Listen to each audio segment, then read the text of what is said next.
In 2018, I volunteered a lot in a pre-kindergarten classroom. I saw a lot of coughing, sneezing, and the grossest of all, snot. Some would think I was sitting in a pediatric doctor's office the way the kids would sneeze and cough. There was one little boy who stood out to me the most. He would almost never show up to school, and when he did, he wasn't all the way there, almost like he was constantly sick. I came to find out later that he was not vaccinated for religious reasons and was constantly sick. This not only affected his schoolwork, but it also affected the children around him. I know not everyone knows the importance of vaccinations because they have never been in a situation with someone who is not vaccinated, but anti-vaccination is not a new crisis. It's just become more well known because of the measles outbreak. According to the New York Times, the United States may, next month, lose its World Health Organization designation as a country that has eliminated the measles. Because of the outbreaks this year, the WHO has listed vaccine hesitancy as one of the top threats to global health. This is a huge deal. Since schools are no longer requiring the measles vaccine, parents are no longer taking their children, and that's what's causing the outbreak. Another memorable quote from the New York Times to sum up the situation is, "Anti-vaccination sentiment has been building for decades, a byproduct of an internet humming with rumors and misinformation.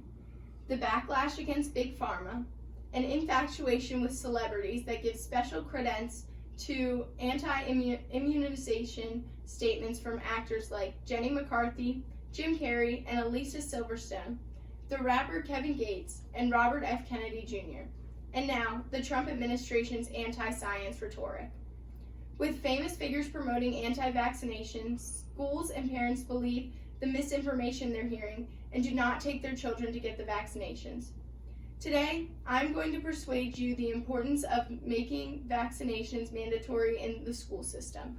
I hope to teach each of you how the vaccine ensures safety of all children, saves time and money, and protects future generations. The CDC tells us that children are more susceptible to diseases than adults, which is a fact that as parents you should probably already know. To quote the CDC website, increased vulnerability results from children rapidly growing and developing organ systems, such as central nervous systems and lungs, which compared to adults are especially susceptible to toxic insults. Exposure to the same chemical may cause health outcomes in a child different from adults. Just one cough or sneeze could infect a child in a completely different way than it affects adults. Science is so advanced that we now have a way to stop this infection from happening before it even gets close to your child.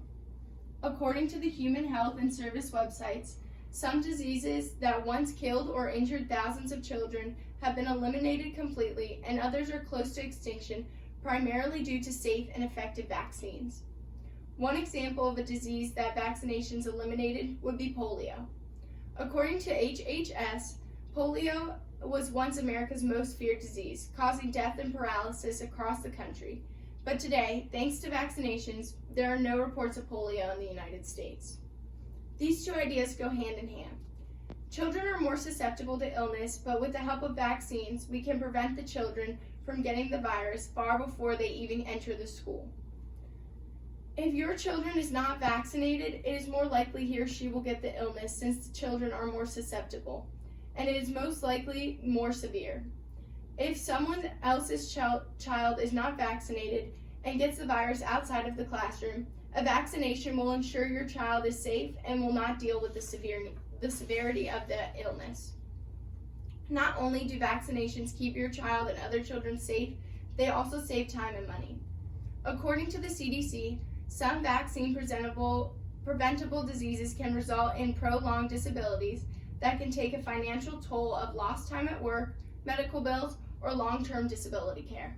In contrast, getting a vaccine against these diseases is a good investment and usually is covered by insurance. To explain this, I'm going to use the same example I used earlier, polio. According to the CDC, polio is a disabling and life-threatening disease caused by the polio virus. The virus spreads from person to person and can infect a person's spinal cord, causing paralysis. If a child were to be vaccinated and contract polio, their family would be in for a lifetime of sacrifices and financial fees. They may try to use physical therapy to reverse the paralysis, or even treatment with medicine, which are both expensive and time-consuming options. This would leave the family spending more money and time trying to help their child. Though polio is not common in the United States anymore, hepatitis B is. According to the CDC, over 78,000 people die from it yearly. The CDC also says that it is especially dangerous for infants and children. This is a disease that can be prevented by a vaccine, but without the vaccine can be very expensive and time-consuming to cure. Saving money and time to go get a vaccine is a much smarter option than avoiding the vaccine altogether and possibly risking your child's life. Vaccinations also ensure the safety of future generations. Someone who was alive during the polio epidemic probably thought they would never see the day that polio was gone. Thanks to vaccines, that is our reality. According to the CDC, vaccines have reduced and in some cases eliminated many diseases that killed or severely disabled people from generations ago. It is crazy to think that just a few generations ago we could have gotten a severe illness that we don't even worry about today. An example of this is smallpox. According to the National Institute of Allergy and Infectious Diseases, smallpox caused by the variola virus was a highly contagious infectious disease that caused infected individuals to develop a fever and a progressive disfiguring skin rash. 3 out of 10 individuals infected with smallpox died. Many survivors were permanently scarred, often on their faces, or left blind. The last natural occurring case of smallpox was reported in 1977. In 1980, the World Health Organization declared smallpox had been eradicated. Currently, there's no evidence of naturally occurring smallpox transmission anywhere in the world. Only 43 years ago, smallpox was an epidemic now is not even a disease that we worry about because of vaccines.